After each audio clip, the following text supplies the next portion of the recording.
background is agnostic atheist. You similar? Yeah, similar. Similar. Okay. I would say that I am so open that I don't want to ascribe myself to any words. I'm just only developing and thinking. Yeah, so. only you know what you are. We can't put a label to it. We can't put a label to it, and we cannot describe it. So that's the reason we ask, so we know from what angle to approach the discussion from, because we believe that all of us we know where we come from. For example, we know that we came from our parents, and their parents came from them. But ultimately, we ask this question, this existential question: where did all of this come from? All the matter, all the energy that you see in the universe, or in fact, where did the universe itself come from? So, I'm sure you guys must have thought about it. What is the most rational, coherent response that you have got from this? I'm guessing we're doing cosmological argument here. Yeah, so what did you gather from that? I know the argument. How does it go? So you can't have an infinite regressing. No, even before that. What is the first? Oh, so everything happens has to have a cause. Yeah, so everything that exists must have a cause. Anything that begins to exist must have a cause. Not everything that exists. Okay. So anything that begins to exist. We know that the universe began to exist, according to the scientific consensus, something like 13.8 billion years. Yes? So it must have a cause. Now, what do you think that causes? I don't know. In your worldview, of course. I don't know. I think it's quite a big jump to go from like a being to then like a personal God. That's. So you think there's a being? I'm not too sure. I think there might be. I don't think I can demonstrate if there is or isn't. So I think it'd be quite arrogant to say there isn't, because I can't say that. I can't prove the reason we say that there is an intelligent being behind all this is because we actually see design in this universe, whether it's from the most microscopic thing to the entire universe itself. That I do disagree with, though. Which part? I think just because something looks like it's been designed, it doesn't necessarily. Okay, give me an example. That you think is designed, but it's not really designed. I think it's more to do with evolution. Yeah. I think it's almost a series of accidents. Even evolution. Take the DNA, for example. Right, sure. Do you see design in DNA? If you've done any studies, no. Even at a high school level or your secondary level, because when you talk about DNA, you're talking about something which is consistent in all human beings. Sure. That's how you know the species sometimes. Even if it's completely like in an accident or something, you'd be able to identify whether that's an animal or a human being. Correct. Yes? Yeah. So how is it possible for all of this DNA, which we know is a specific code in there and a specific design in there? Yeah. How do you think it came about just randomly? I think we got really, really, really lucky. I think it's time. Come on, seriously? Really are you going to put it down to luck? I think you absolutely can, yeah. I don't think you can have anything randomly existing which is consistent. Everything is random. In fact, random itself is not random. Yeah, I know. If you ask the people who deal with random, they'll tell you there are certain sequences in this, and hence it's not random. But could you just take consciousness, for example. I always question, how the hell are we conscious? Very good question, actually. Very good question. And what's the answer to that? The first answer for me is we're never going to know. So I accept that we're never going to know. No, but you can't say we're never going to know. No. It doesn't mean I'm not going to continuously talk about it like we are. Yeah. But for me, I would rather, with creation, for example, I accept that as humans, that we're going to have no idea of knowing. No, but why do you say there won't be? Accept just to not know and think and develop forever. But I will never know, and I will never say whether there is or. Why would you say you would never know? Because how would we? Unless you know the future, how can you say you will never know? You don't know the future, do you? It is like me saying I've lost a ring. I will never ever find it. Maybe somebody who has the device, somebody has the tools, are able to find it. If I'm not able to find it, but for you to make this assertion that you will never find an answer to such a thing, is kind of problematic in itself, because then you're assuming that you know the future.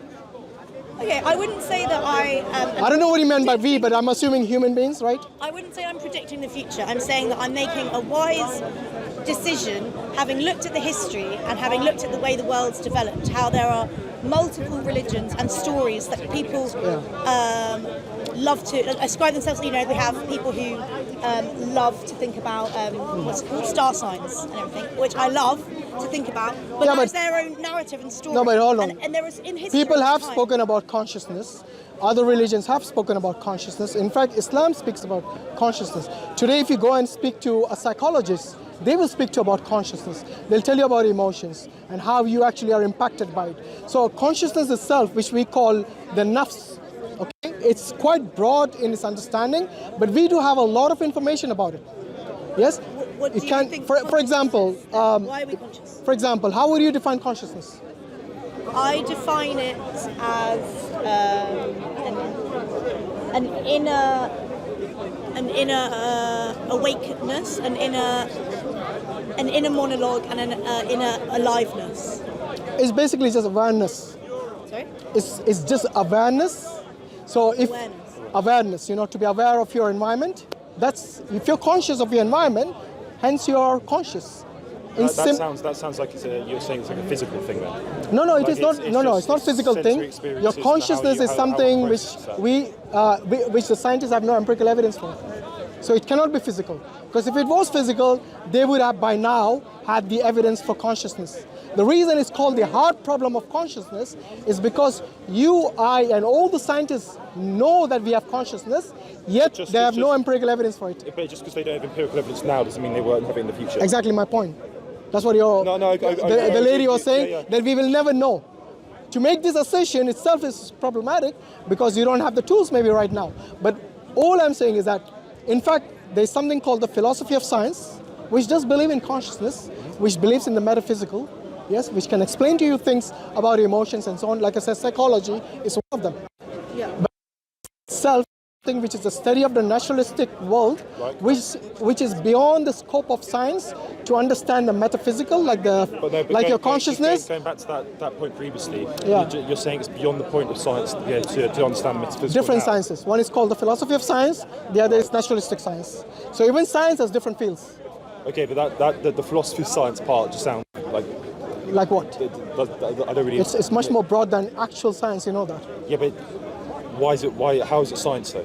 It is science because you cannot separate things like metaphysical. What is the philosophy of science? For example, things which are beyond just the naturalistic world, it takes that into account. Your emotions, for example. You cannot see your emotions in a lab or under a microscope and say, okay, this is how you're feeling now. So if I were to ask you, whom do you love more, your pet or your parents?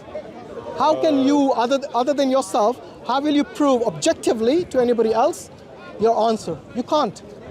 But that's not really the philosophy of science. It is. You could probably Ask a actually. psychologist, You probably could and they will actually. be able to tell you, asking you certain questions. If they could see your like sensory reaction to like negative things happening to your parents and your pets. No, then electrochemical that's- impulses have got nothing to do with consciousness or your emotions. A person taking drugs can show those signs. It's got nothing to do with that. It's just how these are mechanical things within your body. They undergo a certain change depending on certain observations within at that particular time. Like I said, it can be induced by chemicals. Do you know that? Yeah, but I think that's like got nothing to do with precursor- consciousness. I think that's like a precursor to consciousness, though. No, it's not. Okay, that's Go back to different the- opinion. Is- That's fine, that's fine. It's the operation of your brain Right. through the neurons, which are physical, Yeah, okay, yeah. and how they interact at that particular time. It's got nothing to do with consciousness itself. I disagree. Yeah? That's all.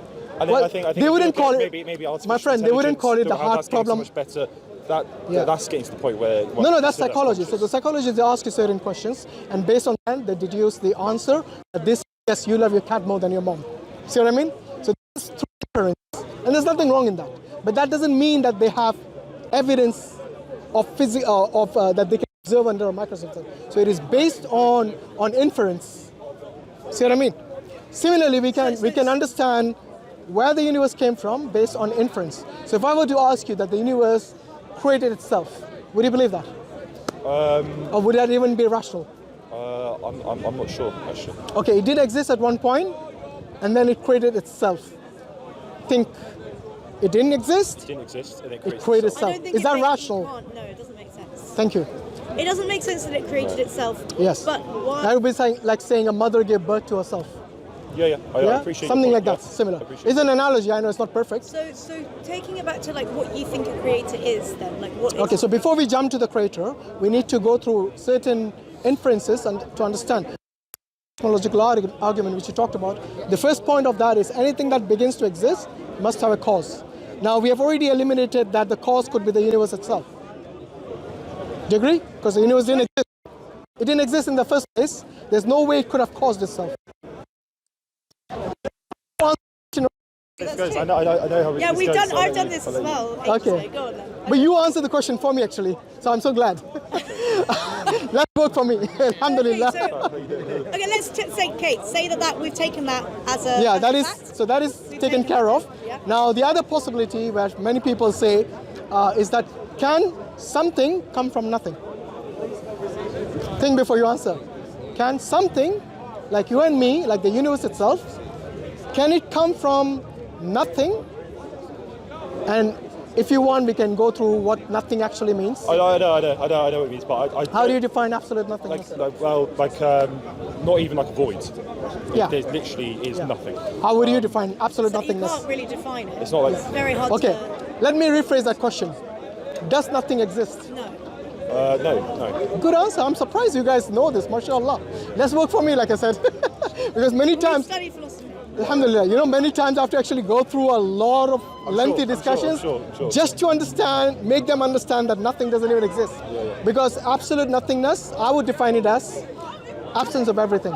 How is that for philosophical answer? Absence of spot on, I would say, absence of everything that you can imagine, that you can think of, that you It's know. impossible now that we're here, like nothing Yeah. doesn't exist. And it never Yeah, so it doesn't exist. So something that doesn't exist cannot bring about something that does exist. Do you agree? Something that doesn't even exist, like nothing, Sure. cannot bring about something that does exist, like you and me. Okay. Yeah? Let alone the universe. Okay, so now we have eliminated two things. The universe cannot create itself. It cannot come from nothing. Now, what is the best alternative you can give me? Because I don't want to use any terms from my theist perspective and put it in your mouth. I want you to, because you guys come from a philosophical background, give me your best shot as to what could be the cause of the universe. Do you study philosophy? Or you have No, I did. I did it at A Not level. really. A level? Only a little bit. Okay, yourself? Yeah, but I did English as well. Oh, that's good. So Literature not does like help. loads. It does help, yeah. Shall we just say something? Let's say X. Something created the universe. I can take that. Yeah? I can take that something. Okay. Now give. Thing. Yeah, thing. It has to be. It cannot be nothing. So But it must be to me, the opposite of something, right? Okay. Let's say something. It cannot be nothing. It has to be something. It definitely can't be a person. Okay. Now you need to ask you what is a person. A human like you. Okay. Yeah, it's definitely not a person. I agree. Okay. Do you acknowledge it has a will? It has what? A will. Will. To bring something into existence, you need a will. I'm not sure about that. No, Why? I'm not sure either. How can something happen without a will? If you're an agency, in order for you to act, you need a will to bring about that action into manifestation. In order to manifest any of your actions, as a being, you must have a will. Okay, but we haven't established that the something that created the universe was being. Yeah, but that's the reason I'm asking. If it has a will, then by definition it must be a being. No, but for example, like... So let's understand. But to have, when you say will, what do you mean by will? In order to cause something. It's tried actively to do. No, not actively. In order to cause something, you must action it. Okay. So if I were to move a ball, A leaf flying through the air, that's no will, but Yeah. it's still moving. yeah. I don't So the think cause of that. something needs to have will. No, the cause of that is the wind. Okay. There's no will. That's fine, but in order to, So- the wind didn't come from just a void, would it? Everything, like I There's said. no will in wind moving. No, I know, So but the there wind. can be movement and still Do you think the happening wind? Do you think the? without will. Okay. Do you think the wind is self-sufficient, independent, or the wind itself is contingent on something else? The will is the will. The will is contingent. Will or the wind? Sorry. Okay. The wind. I'm getting confused myself. The wind. Yes. The wind is contingent on something else. Exactly. It has to be. No. Yeah. Remember the first law or the first rule of Kalam cosmology. Anything that exists yes? Or sorry, anything that begins to exist must have a cause. Okay. The wind began to exist somewhere around the globe, I'm pretty sure. Yes, doesn't matter which wind you talk about. Okay, it has a cause. So anything that and we have to go through this exercise of what caused it. And you'll come to a conclusion that anything that begins to exist is contingent. So now going back to this, the cause of the universe, which we call something, yes? Okay, before even we speak about will, let's at least say that it is not contingent. Because if it was contingent, then you'll have an infinite regress where you're going to ask, okay, what caused this? What caused X? What caused Y? What caused that? So, see what I mean? And it's an ending infinite regress, which in reality doesn't exist, just like nothing. Logically speaking, you cannot have something going on. We have established that. I have accepted that we eliminated the first two things. So nothing and universe is causing. Creating itself. Yeah. So And the third thing we can eliminate is infinite regress. And we have eliminated that, Yeah. There can't be an infinite regress, yes. Yeah. But so there's something, fine. But you're saying that something needs to have will. Yes. That's what I'm not sure about. Because like I said, in order to cause something to come into existence when it didn't exist at all.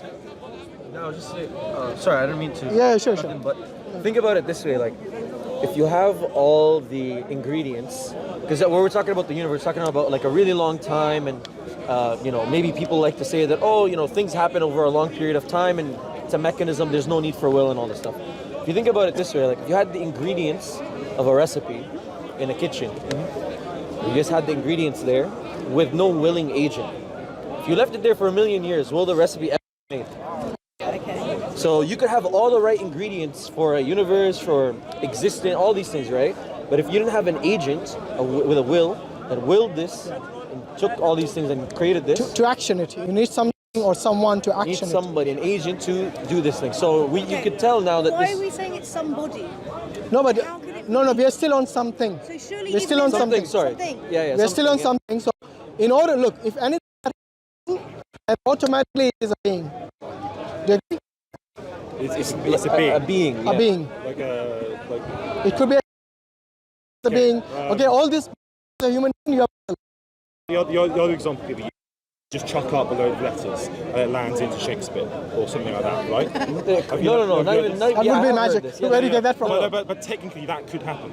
You could. No, could but there have all is still a those willing ingredients. agent. You see that? technically But do you You see could- the willing agent though? Like to get the Throwing shit, it up. you're still throwing it up. No, but Yeah, no. So I if you appreciate had that. lettuce, You still need the raw I material. I appreciate that, but that doesn't necessarily have to be a being. No, No, but, it's but still- when you say, look, you can't expect letters to just form a book. This is. No, I agree with that. I agree with that. No, but Technically, it's the being could be even the something. letters. Not that. If How? you just have all those letters in a pile, once something would have to throw those letters up for Yeah. it to land into. Yeah, but do you notice how that thing? Do appreciate you notice how that thing has will, has volition? But you could have it. in order to a have- machine that does that. Yeah. So even if you want to say that, it's some kind of like willing agent. The machine has to be Okay, no, designed. The machine yes, didn't pop out of existence, does it? No. So we have to go. Whatever example you gave, you have to know. Go back first. It doesn't have to be like Cosmological. an actual machine. It could be something natural that has that. Yeah, so hasn't- give that us hasn't this- been designed or made. So by a give us person. this example. What is this thing? What is this natural thing which can bring about the universe? Go on. I'm waiting. First of all, what natural I'm thing- not making any sort of. All claim I'm there, saying am is that I? in So order I- to action it. I'm not making any Okay, claim there. that's so- fine. In order for this natural thing to action something, it must have a will. In order to design the universe, in order to create the universe, in order to bring from nothing something, all of this requires someone, which is someone or something which is a willing agent. Okay. Okay, But then so how, this agent how, is- how we go from something to someone? Yeah, Like I said, the will. You cannot divorce the will from this agent now. For me, I just can't compute that. Show me anything that happens without it being caused. Well, It has to be a cause. Yeah, And this no, cause, I this appreciate causation. That, but it's not. But lots of things aren't consciously caused, though. No, but there must be some. Look, anything that begins to exist. Like you took the example of wind. You haven't shown me anything that does not have a cause so far. Everything has a cause. No, I agree. Okay, so the only thing that does not have a cause is what brought is this necessary something, if you want to call it, something or some being, whatever you want to call it, this necessary entity, yes, has to bring about the universe, and in order to bring it about into existence, it must have a will. Yeah, just ignore this. Okay. So what I mean? So I got distracted a little bit there. Yeah, sorry about that. No. The speaker's corner, we got hackers. Not your fault. Okay. So in order for anything to be caused, you cannot do it without a will in order to action it. Or if you want to bring about an action, let's say you are a conscious being and you are bringing something to you have your own, or even baby, for example, you must have a will to do that. Yes? Or something that brings from it didn't exist to existence. Okay. Let's say yes. No, but you can't just say yes. Look, if something is coming from nothing, in order to put it into existence, there must be a will involved. You can't divorce it from. But can you just tell me what you mean by will specifically? Okay, means actively, consciously bringing it into existence. No, I think you're confusing things. Why does this? Which part am I confusing? Confusing. I think you're. How would you define will? When you're willing to do something. Yeah, no, I'd say the same thing. Yeah, exactly. So why are you saying I'm confusing? But lots of things happen. It's not. There's no conscious thought process into. That for every example you gave me, I'm cause. No, but Here we have gone beyond. We have gone beyond. Cause doesn't mean will, though. No, but the cause. Look, anything that has a cause, okay, and is either contingent, or it is non-contingent, like this first cause or the uncaused cause. Yes, in order for cause to cause something, it must have will. There's no other way around it. No, I disagree. Sorry. You show me why that is incoherent. Because what we talk about is everything in the universe that you give example, it is something which is dependent on something else. Hence, the causation is contingent and Trying to think. which is a good thing, as human beings. That is our best. Like a semantic.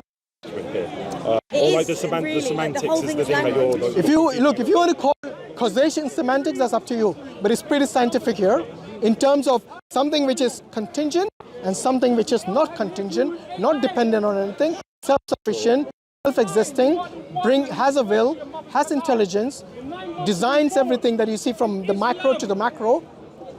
Okay, it must have a will. Okay, but yeah. And why you still didn't tell me? You still didn't tell me why you disagree with it, other than just shaking your head. But no, because as I said, Can I ask a quick random question? Did the sun exist before the being? Of course. The sun existed. If the universe existed, the sun is part of the universe. Yeah. So I thought we went beyond that already. No, I'm not saying what existed before the being, the something existed. No.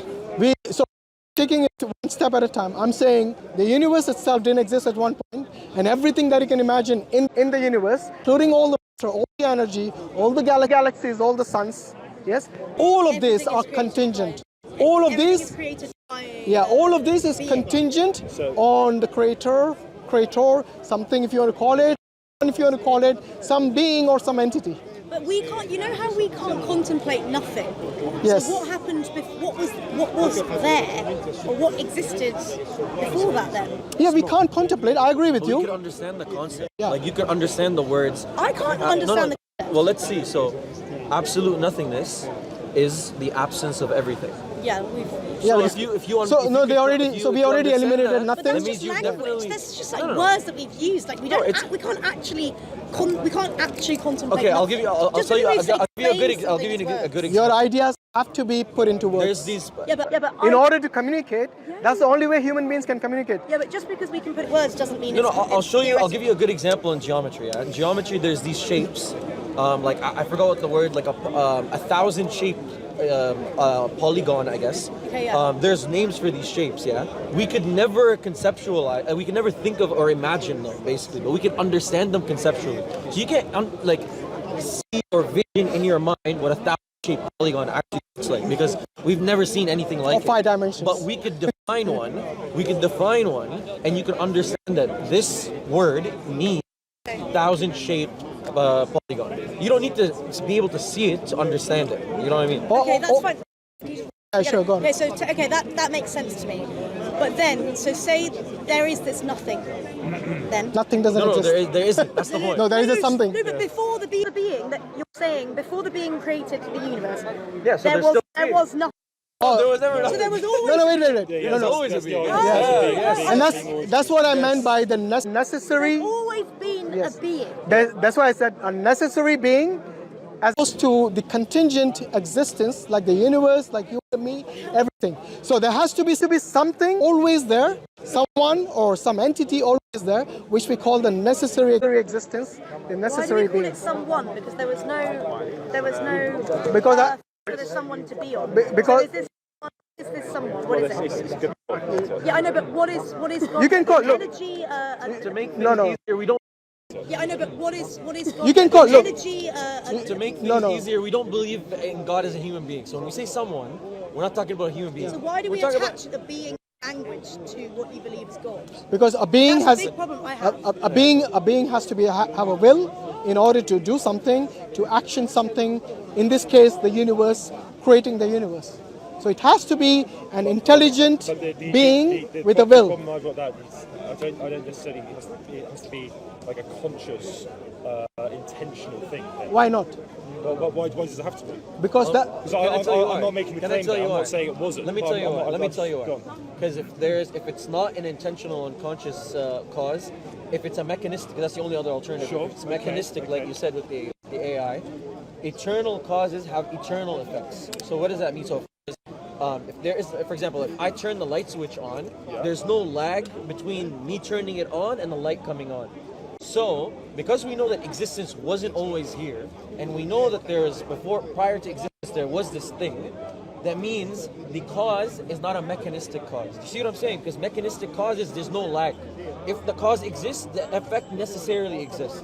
So if there's a being, there needs to be an effect. There needs to be a universe. But we know the universe didn't always exist, and we know for the universe to exist, there must have always been a being. So you see, there's a time where, or pre-time you could say, where there was the being and no universe. That means the cause is not mechanistic. That's the problem. I still want to know, why do you disagree with So it has to be a conscious, intentional. It has to be there was a point conscious in time willing where agent? It was an intentional agent that Yeah. made it to come about, because it wasn't forced. I just explained, like electrical currents on a circuit or anything like that. Like if there was a if the cause occurs, effect necessarily occurs. That's a mechanistic cause. But an intentional cause, like I, for example, have the ability to see, but I could delay that. I could delay sight by closing my eyes, but I could intentionally want to see by opening my eyes. See what I'm saying? Oh, I'm sorry. I'm not following this. But no. Okay, just Some stick lot of the words and stick. came Okay, how about I've this? been trying. Yeah, keep it simple, bro. The electrical immediately everything. What you're trying to prove now. I'm just trying to show his stuff, the fact that this agent or this being or this thing has will or is an agent. It's a volition. It's conscious. Yes, actively trying to create. It's not some mechanism that's like dead. You know what I mean? Like a dead I still mechanism. want to know from you guys, why do you think this being or this entity, say for example, cannot be conscious and willing if you know that it is going to bring this existence, including the universe, to be created? Why do you think it's not conscious or willing? So for anyone to create anything, they must have consciousness. He's saying it could have been the other way. Yeah, but what's the alternative? It cannot be mechanical, because mechanical, then you must imply there must be some other matter, some other thing before the universe then, which we have no evidence for. So like mechanistic things require like calibration, require somebody to bring them about, etc. So they're dependent, like the way they're functioning, they're dependent on something that configures their function. Yeah. That's one issue. Another issue that I'd say to you is the issue that I was talking about before. Mechanistic causes don't have ability to not manifest their effects. How do you know that the being that created the universe was created by a being before that? Oh, good. So, if that, let's say that this is the case, then you wouldn't be talking about the being that would be the ultimate creator, because the thing that is the ultimate creator that everything else relies upon It's like the first cannot. point. Yes, the first exactly. yeah, It cannot I see. because remember problem of infinite regress. Because, okay, if you say the thing that created the universe also had something to create, that means we're not talking about God. No, We're talking I about appreciate it. there needs Surely the something before. ultimate Yeah. creator has. Doesn't the ultimate creator still have an infinite? Sorry? No, Doesn't because there it's still have the uncreated. infinite- Let me tell you why. Because you're it is making a- uncreated, it's self-sufficient, it's It's only independent. things that have been that began to exist Yes. needed cause before. And the argument is it never began to exist, it always existed. Exactly. Yeah. And even if you strip it away from time, yeah, because some people like to talk about timing issues like time theory. Let's not complicate I'm not what- gonna complicate. If you just do this, if you take the sum aggregate, if you just collect all things that are dependent on other things, like the wind, like the universe, everything within the universe, all that, you take it as a sum. All that, because it's dependent on something else, that whole set is dependent on something else. And because everything that is dependent is inside that set, it cannot be dependent on something that is dependent also. Why? Because all dependent things are inside that set. You get what So I'm saying? we need to categorize everything you see, the universe, and you cannot say that everything that is outside the universe, yes, in this case, because we don't know right now. So we are using inference here, and that's how we conclude that there must be an entity which brought about all this into existence, but then we have to give that entity attributes, because you cannot talk about any entity without attributes. And that's why we say it. In order for it to create, it must be a willing agent to create, the ability to create, the intelligence, it must have a will. You cannot say it doesn't, because then it wouldn't make sense for it to bring up into existence this universe. Okay, so That's the most obviously plausible this explanation. argument has gone to a point where it's like it really is hard to not agree that there is. But as the journey of our argument, okay, we're at a point where it's hard to argue that there's no ultimate creator that's always existed. No, there is. Okay, It's That not- has, hard, yeah, that it's has hard. always. Okay. It's hard not. that's to the most plausible explanation. so Yeah, at the point we're at now. good. But what I find tricky now then is like what is that being? Like what is that? Is what? Like, because like I accept that loads of things can't be explained in our world, in our like things are so nuanced and crazy, and sometimes you can't explain things. But some Yeah. things we can explain quite well, and even if we're wrong, we'll science is Okay. evolving. Like No, that's- that. So. yeah. But I've never had anyone say an explanation to me of like what scientifically, or not even scientifically, I don't care about science, but like what even is that being? Like, is it energy? What is it? Okay, so are you asking what it is made of? Yeah, sorry. What's it made of? Okay. And what does it look Now- like? now and you what does see- and how does it will? Yeah, so Where does the will come from? Because in- we know will comes from our brain normally. No, not really. You can be willing. So if you say your heart, for example, Okay. could be heart, could be a willing brain. comes from Yeah. a It's- human being. So all of not that, an animal, yeah, a living all of it goes back to your consciousness. All of this, including your will. Okay, if you're conscious, only then you can willingly do something. Okay. Okay, if you're unconscious, if you're willing, I don't know, metaphorically, you can't do anything. So it goes back to your consciousness. And then we believe that God, because now I'm using the term God for the first time in case you didn't notice, because we have come to the conclusion that this being is intelligent, has the ability to create at least three things. And the other thing is it's uncreated, because otherwise it would be contingent. So it is a necessary being in this case, and the necessary being at least has these qualities, these minimal qualities at least. Now, when we look at the Quran, we know that this being is able to communicate with us. Okay, so it didn't just create us and then say, yes, go about your daily life as you wish. No, it is able. If God is able to create the universe, is able to communicate with us, and this is where we Why as isn't it easier to communicate with them? why is it? Sorry, why is it? Why isn't it easier for us to communicate? Why is it a question? No, Why because is it a question for us? Why are we talking about it? Okay. Why don't I know who they exist? because the reason you haven't maybe looked into it, just like you got the Quran today, maybe, alhamdulillah, inshallah, you'll read it, and then you'll be able to answer those existential questions. That differs. That's what defines us different from the deist. You studied about deism, right? Yes. So in deism, the God is just created everything, and then that's it. Okay, everything else is mechanical in a way. So you want to say I was something? just gonna say something. Yeah. Sister, we actually believe that you're actually born with that understanding. So we believe, like as Muslims, we actually do believe that you're born believing in God. So we actually think that the reason you're saying that, oh, why is it more clear to me, or why don't I already believe, or why not?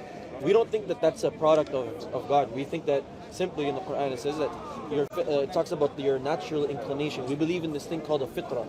So your fitrah is your natural predisposition to recognize your creator, to recognize there's a higher power. Obviously, we're not saying kids from Christian families are born and they're saying, I'm Muslim. No. There's this inclination inside us. So it's like a longing, like a yearning, like a spiritual fulfillment that we require to connect with our Creator. And this is something actually that they've done studies. Extremely subjective. Yeah, no. So that's what I was just going to tell you. It's actually something that isn't subjective that they've done studies on at Oxford University. Justin Barrett has a famous study about it. Basically, they've done studies on children that come from atheistic backgrounds, from countries that are more secular and atheistic, and basically they've seen that these children, from a young age, they have this natural inclination to recognize there's a divine higher power of some sorts. And what's interesting is he also cites the fitrah as a conception that the Muslims believe that human beings are actually born. What do we really think this is?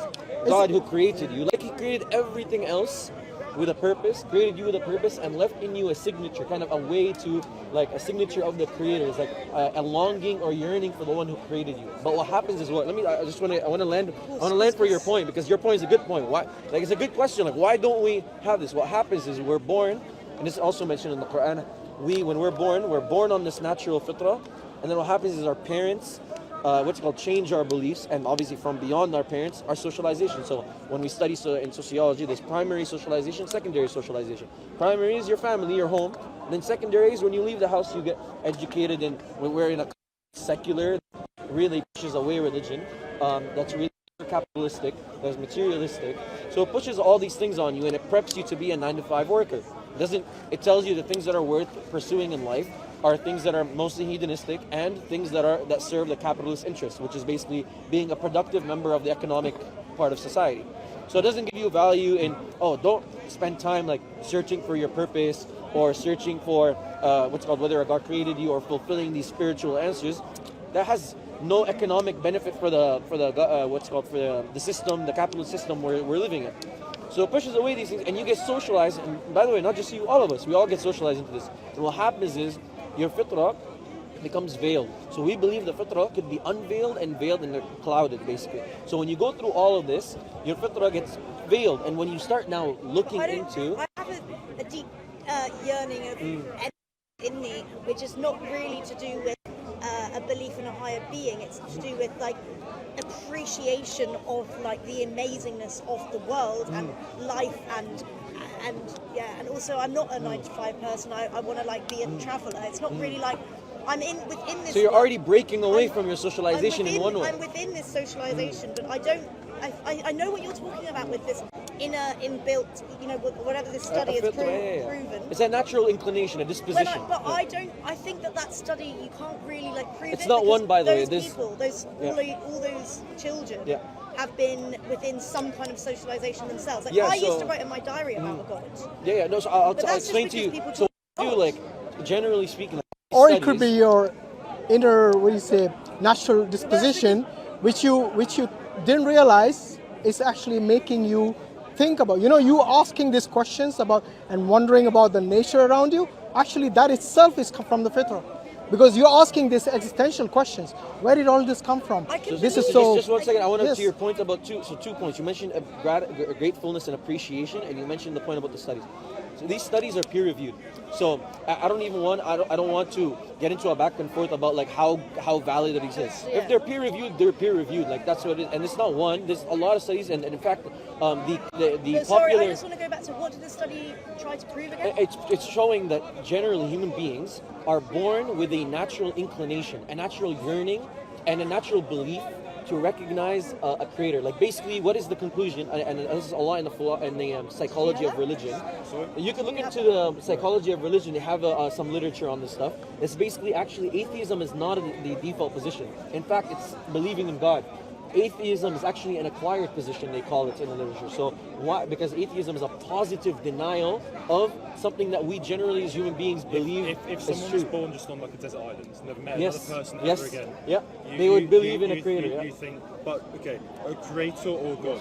Or No, they would no, because we believe God is the creator. So it's not. So it's the same thing. Yeah, it's the same thing for us. But not just If you that. look at all the ancient I civilizations, personally don't think one would believe it. Let me tell you how. Actually, there's a whole range of our arguments in philosophy: ontological arguments, a priori arguments. There's also teleological arguments. All would work on an island. So ontological argument, you just what's it called? From a priori principles prior to experience. Just through contemplation of concepts and things, you get to a conclusion, a rational conclusion that God exists. Teleological, teleological. A priori reasoning. A priori is pre-experience reasoning. Yeah. So basically, if you're on an island, you could just through what's it called, contemplation on just reason, like you try to reason your way to God through contemplation. This is something that philosophers do. There's actually like what's it called, discussions about people on islands. Some people on islands get to God.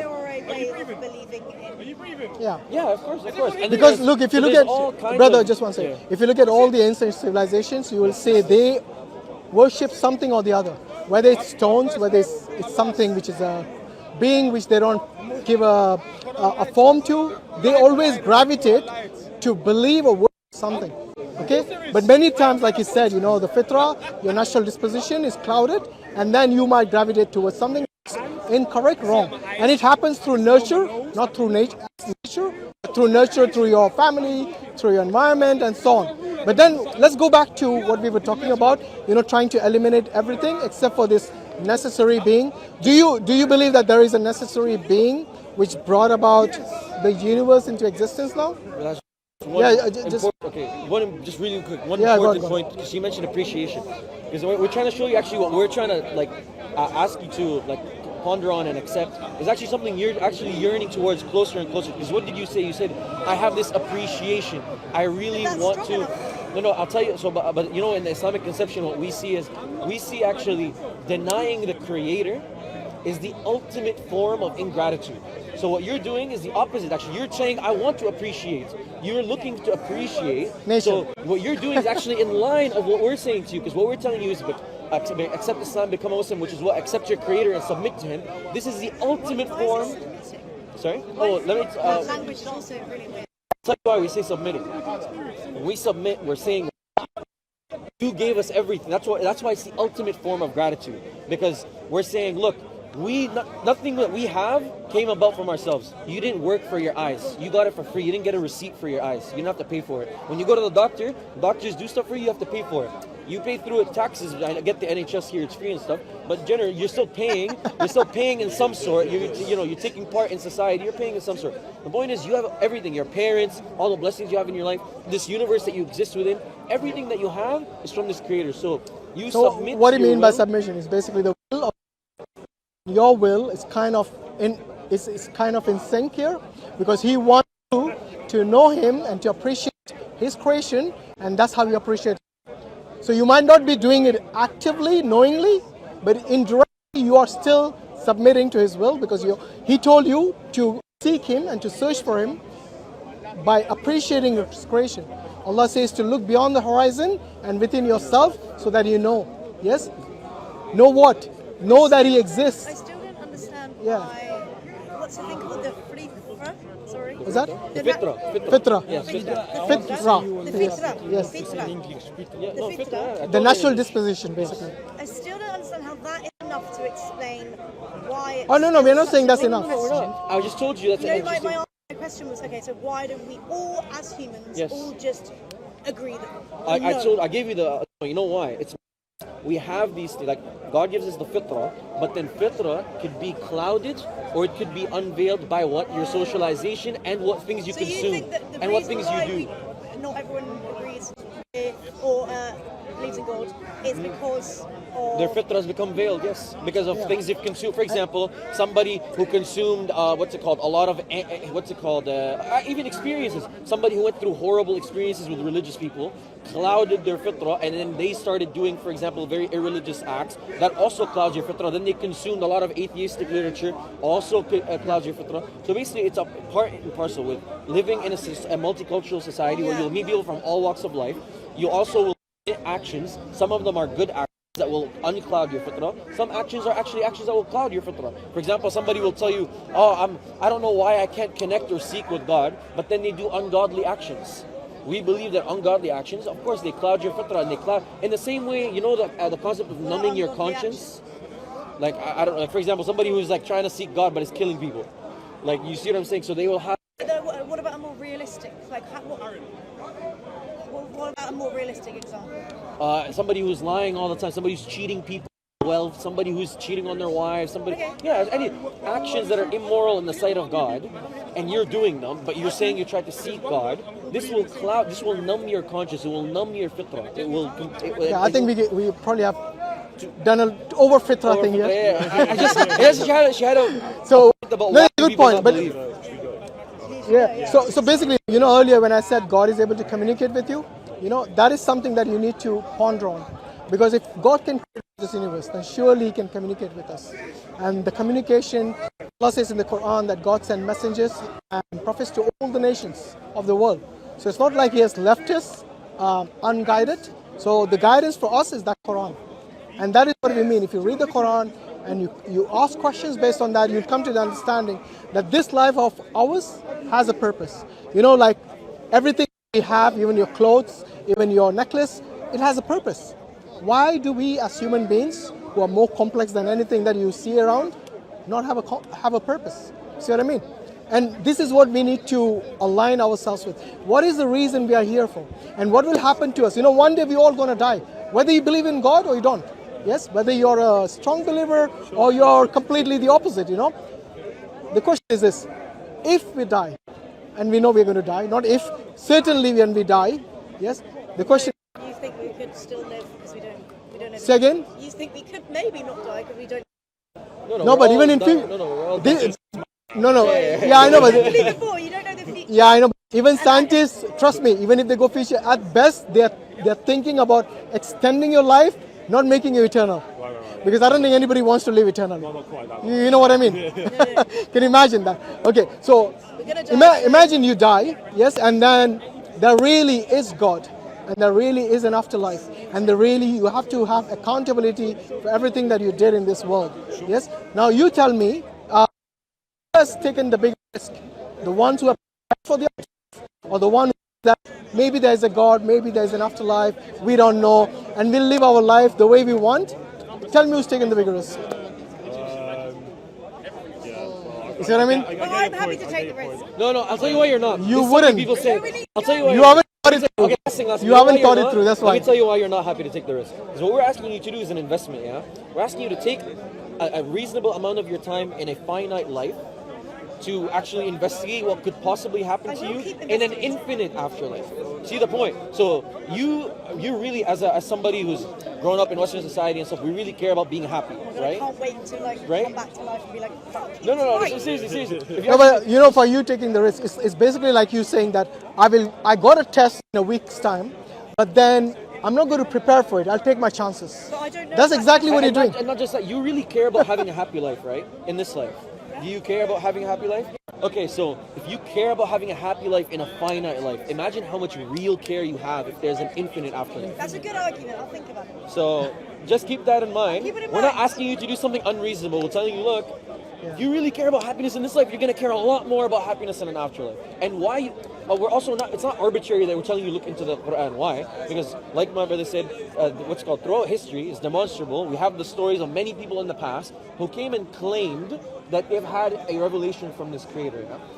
Now you could try going and assessing every single civilization, but you don't need to do that. All you need to do is assess just rationally. The first person you assess is the person that came for you, who claimed to come for you. Jesus said, "I've only come for the lost sheep of Israel." Judaism is an ethno-religion. You're not Israelites.